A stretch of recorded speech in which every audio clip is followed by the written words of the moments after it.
ఓం నమో నారాయణాయ నమ శివాయ.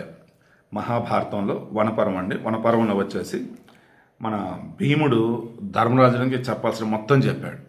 అన్నా, ఇటువంటి కష్టకాలంలో ఒక సంవత్సరం అంటే ఒక రోజుతో సమానం అన్నా. పెద్దలు వాడు చెప్పారన్నా, నువ్వు అని అన్నా వేసేద్దాం దుర్యోధనుడిని, రాజ్యం చేజిక్కించుకుందాం, మంచి చేద్దామన్నా అన్నాడు.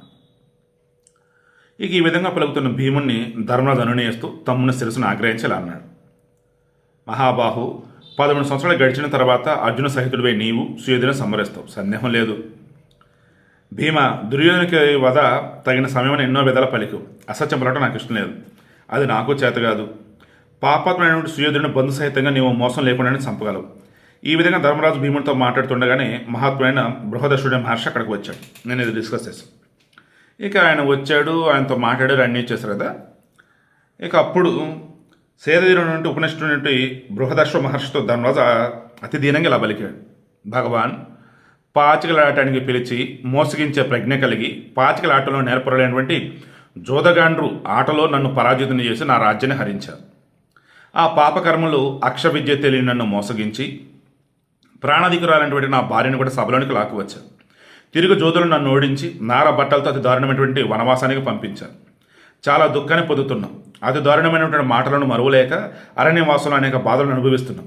జోదోన్ నాటి మాటలు, నిందా వాక్యాలు వింటూ ఆశ్రితులను మనసులో తలుచుకుంటూనే దీర్ఘాలోచన చేస్తూ రాత్రులన్నీ వెళ్ళబుచ్చాం.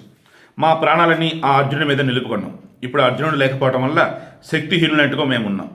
ప్రియవాది, మహనీయుడు, దయామయుడు ఆయన అర్జునుడు దివ్యస్త్రాలు సంపాదించి తిరిగి రావడం ఉత్సాహంతో ఎప్పుడు చూస్తామా కదా అన్నాడు.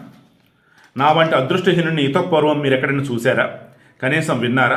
ప్రబలమైన దుఃఖాన్ని అనుభవిస్తున్న నా వంటి పురుషుడు ఉండడనే నేను అనుకుంటున్నాను అన్నాడు. అప్పుడు బృహదర్శుడు ఇలా అంటున్నాడు. మహారాజా ధర్మజ, నాకంటే అదృష్టహీనుడు దుఃఖితుడు అయినటువంటి పురుషుడు ఎక్కడైనా ఉన్నాడా అని మీరు ప్రశ్నించారు కదా. మీకంటే ఎంతో ఎక్కువ దుఃఖాన్ని అనుభవించిన మహారాజు ఒకడున్నాడు. వినాలనుకుంటే చెబుతాను.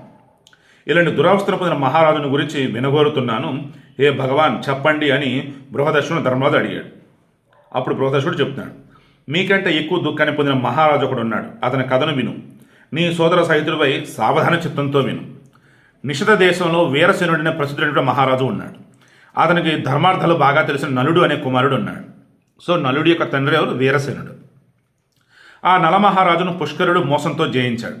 తర్వాత నలుడు రాజ్యభ్రష్టుడై దుఃఖార్తుడై భార్యతో సహా అరణ్యవాసం చేశాడు. ధర్మరాజా, అరణ్యవాసం చేస్తున్న నలునికి రథం లేదు. అన్నదమ్ములు, బంధుజనం, మృత్యులు ఎవరూ తోడు లేరు. ఇక్కడ నీ వెంట పరాక్రమంతుడైన నీ తమ్ముళ్ళు, గృహకల్పైన ద్విజశ్రేష్ఠులు ఉన్నారు. బ్రాహ్మణులు అంత నీతులు ఉన్నారు కదా.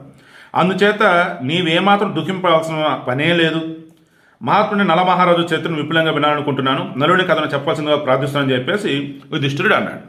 ఇక బృహదర్శుడు ఈ నలు యొక్క కథ చూడటం మొదలెట్టు రేపు డిస్కస్ చేద్దాం.